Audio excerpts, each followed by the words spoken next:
সেই সময়ত দৌলগৃহত আসনত ভাগৱত শাস্ত্ৰখন স্থাপনা কৰা হৈছিলে।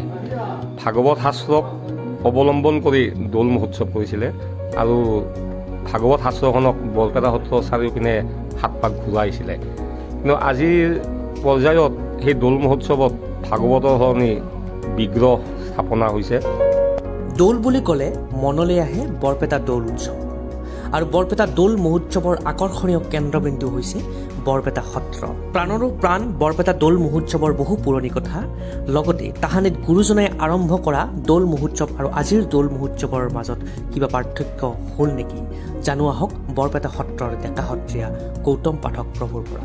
হেল্ল' ফ্ৰেণ্ডছ, আজি মই আহিছোঁ বৰপেটা সত্ৰত। আমি সকলোৱে জানো যে বৰপেটা সত্ৰ বা বৰপেটা হৈছে দৌল মহোৎসৱৰ এক বিশেষ আকৰ্ষণৰ কেন্দ্ৰবিন্দু।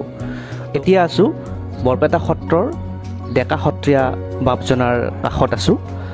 তো মই এই ডেকা সত্ৰীয়া বাপজনাৰ পৰা মই এটা কথা জানিব বিচাৰিম, বৰপেটাত দৌল মহোৎসৱ কেতিয়াৰ পৰা আৰম্ভ হ'ল আৰু শংকৰদেৱ গুৰুজনাই কি আৰ্হিৰে দৌল মহোৎসৱৰ পাতনি মেলিছিল, বা মই এই কথাখিনি আপোনাৰ পৰা জানিব বিচাৰিম।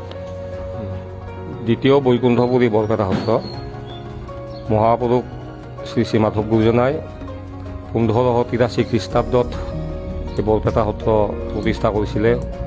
যিগছি বন্তি প্ৰজ্বলন কৰি যিখন আসন প্ৰতিষ্ঠা কৰি ইয়াতে নাম প্ৰসংগ কৰিছিলে, সেই বন্তিগছি তাহানিৰ দিনৰ পৰা আজি পৰ্যন্ত পতিত নোযোৱা কৰি আজিও জ্বলি আছে আৰু সেইকাৰণে সেই বন্তিগছিক অক্ষয় বন্তি হিচাপে আমি মান্যতা দি আহিছোঁ। মহাপুৰুষ পৰম গুৰু শ্ৰীমন্ত শংকৰ গুৰুজনাই প্ৰথম দৌল মহোৎসৱ উদযাপন কৰিছিলে বৰদোৱা সত্ৰত আৰু তাৰ পিছত এই বৰপেটা সত্ৰত শ্ৰী শ্ৰী মথুৰা দাস বুঢ়া এটাই প্ৰথম দৌল মহোৎসৱ উদযাপন কৰিছিলে। আৰু সেই সময়ত বৰপেটা সত্ৰত দৌল মহোৎসৱত এটা বিশেষ তাৎপৰ্য আছিলে এয়ে যে দৌল গৃহত আজি যিটো ব্যৱস্থাৰে পালন কৰা হৈছিলে সেই সময়ত সেই ব্যৱস্থা নাছিলে। সেই সময়ত দৌল গৃহত আসনত ভাগৱত শাস্ত্ৰখন স্থাপনা কৰা হৈছিলে। ভাগৱত শাস্ত্ৰক অৱলম্বন কৰি দৌল মহোৎসৱ কৰিছিলে আৰু ভাগৱত শাস্ত্ৰখনক বৰপেটা সত্ৰৰ চাৰিওপিনে 7 পাক ঘূৰাইছিলে। কিন্তু আজিৰ পৰ্যায়ত সেই দৌল মহোৎসৱত ভাগৱতৰ সলনি বিগ্ৰহ স্থাপনা হৈছে আৰু এই বিগ্ৰহ স্থাপনা কৰি দৌল মহোৎসৱ উদযাপন কৰা হৈছে। সেইটো হয়তো মোৰ অনুমান আমি পাইছোঁ জানামতে 4ৰ্থ নম্বৰ যিজন সত্ৰীয়া আছিলে সেই 4ৰ্থ নম্বৰ সত্ৰীয়াজনৰ পৰা বিগ্ৰহৰ স্থাপনা হৈছে। মথুৰা বৃন্দাবনত দৌল মহোৎসৱ তাতো আমি দেখিবলৈ পাওঁ। এতিয়া মথুৰা বৃন্দাবনৰ যি দৌল মহোৎসৱ আৰু বৰপেটাৰ দৌল মহোৎসৱৰ মাজত কিবা পাৰ্থক্য আছে নেকি, বাপজনাৰ পৰা মই জানিম। ভাৰতবৰ্ষৰ আন আন ৰাজ্যত আৰু বৰপেটা সত্ৰত দৌল মহোৎসৱ উদযাপন কৰা হয় আমি গম পাওঁ। ভাৰতবৰ্ষৰ বিভিন্ন ৰাজ্যত যিটো উদ্দেশ্যত দৌল মহোৎসৱ উদযাপন কৰা হয় আৰু সেই দৌল মহোৎসৱটোক বিভিন্নজনে বিভিন্ন ঠাইত বিভিন্ন নামাকৰণেৰে উদযাপন কৰা হয়। কিছুমান ঠাইত বসন্ত উৎসৱ বুলি কয়, কিছুমান ঠাইত ৰঙৰ উৎসৱ বুলি কয়, কিছুমান ঠাইত আনন্দ উৎসৱ বুলি কয় আৰু বৰপেটাত আমি দৌল মহোৎসৱ বুলি গ্ৰহণ কৰিছোঁ। দৌল মহোৎসৱ আন আন ঠাইত যিটো ব্যৱস্থাৰে দৌল মহোৎসৱ পালন কৰা হয়, বৰপেটা সত্ৰত অলপ বেলেগ ধৰণৰ আমি দৌল মহোৎসৱ উদযাপন কৰোঁ। বেলেগ ধৰণ মানে এইয়ে যে বৰপেটা সত্ৰত আমি সম্পূৰ্ণ সত্ৰীয়া পৰম্পৰা অক্ষুণ্ণ ৰাখি দৌল মহোৎসৱ পালন কৰোঁ, সম্পূৰ্ণ সত্ৰীয়া পদ্ধতিত। গতিকে এই সত্ৰীয়া পদ্ধতিত আমি অৱলম্বন কৰা দৌল মহোৎসৱটি সম্পূৰ্ণ শাস্ত্ৰীয় এটি কাহিনীৰ আধাৰত আমি অনুষ্ঠান পালন কৰোঁ। সত্ৰীয়া মানে মহাপুৰুষ পৰম গুৰু শ্ৰীমন্ত শংকৰ গুৰুজনাই কীৰ্তন ঘোষা শাস্ত্ৰত উৰেখা বৰ্ণন আৰু অনন্ত কণ্ডলী ৰচিত এই সহস্ৰ নাম বৃত্তান্ত, এই দুটা কাহিনীক অৱলম্বন কৰি আমি বৰপেটা সত্ৰত দৌল মহোৎসৱ উদযাপন কৰোঁ। উৰেখা বৰ্ণনত ইন্দ্ৰদুম্ন ৰাজাই যি দৌল গৃহ নিৰ্মাণ কৰি কৃষ্ণ বলভদ্ৰ সুভদ্ৰাৰ প্ৰতিমা নিৰ্মাণ কৰি দৌল গৃহত প্ৰতিমা স্থাপন কৰি দৌল মহোৎসৱ উদযাপন কৰিছিলে আৰু সেই উৰেখা বৰ্ণনৰ কাহিনীৰ আলমতেয়ে আমি সম্পূৰ্ণ সত্ৰীয়া পৰম্পৰাক অক্ষুণ্ণ ৰাখি বৰপেটা সত্ৰত দৌল মহোৎসৱ উদযাপন কৰোঁ। দৌল মহোৎসৱ প্ৰথম দিনা গণ যাত্ৰা বুলি কয় আৰু সেই গণ যাত্ৰাৰ পিছৰ দিনাখন ভৰদৌল পূৰ্ণিমা আৰু এই গণ যাত্ৰা আৰু ভৰদৌলৰ এই দুদিনা আমি উৰেষা বৰ্ণনৰ কাহিনীক অৱলম্বন কৰি দৌল মহোৎসৱ উদযাপন কৰোঁ। আৰু আমি যিটো সুঁৱেৰী বুলি কওঁ ফাকুৱা, আৰু এই ফাকুৱাৰ দিনাখন আমি সহস্ৰ নাম বৃত্তান্তৰ যিটো কাহিনী আছে সেই সহস্ৰ নাম বৃত্তান্তৰ কাহিনীক অৱলম্বন কৰি আমি সুঁৱেৰী উৎসৱ উদযাপন কৰোঁ। সুঁৱেৰী উৎসৱটো এনেকুৱা কাহিনী, মই যদি আপোনালোকে যদি জানিব বিচাৰে মই অলপমান ক'ব বিচাৰোঁ।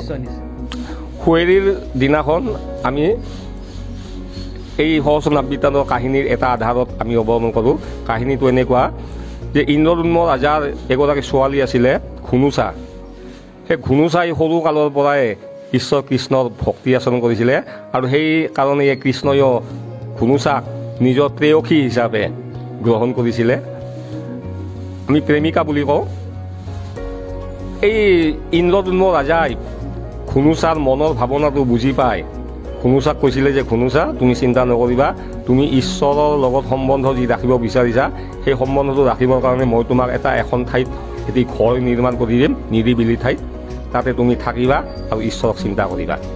আৰু এই যিখন ঠাইত ঘুনুচাক ঘৰ এটি নিৰ্মাণ কৰিছিলে তাতে এখন মানে অৰণ্য আছিলে যি ঘুনুচাবাৰী বুলি কয়। ঘুনুচাবাৰী মানে ঘুনুচা মানে এই হেকেটা গছ, এবিধ লতা জাতীয় হেকেটা গছ, তাতে হেকেটা ফুল ফুলে, তাতে আছিলে, তাতে ঈশ্বৰক চিন্তা কৰিছিলে। ঘুনুচাৰ মনৰ ভাৱনাটো বুজি পাই কৃষ্ণইও এদিনাখন ভাবিলে যে মই ঘুনুচাৰ বাৰীলৈ যাব লাগিব। এই ঘুনুচাৰ বাৰীলৈ যাবলৈ কাৰণে তেওঁ কেইজনমান সহপাঠীক লগত লৈ এই ঘুনুচাৰ বাৰীলৈ যাত্ৰা কৰিলে।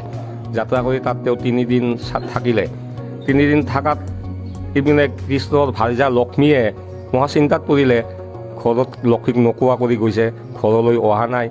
এই লক্ষ্মীৰ সেনা কেইজনমানক মানে অনুসন্ধান কৰিবলৈ পঠাই দিলে।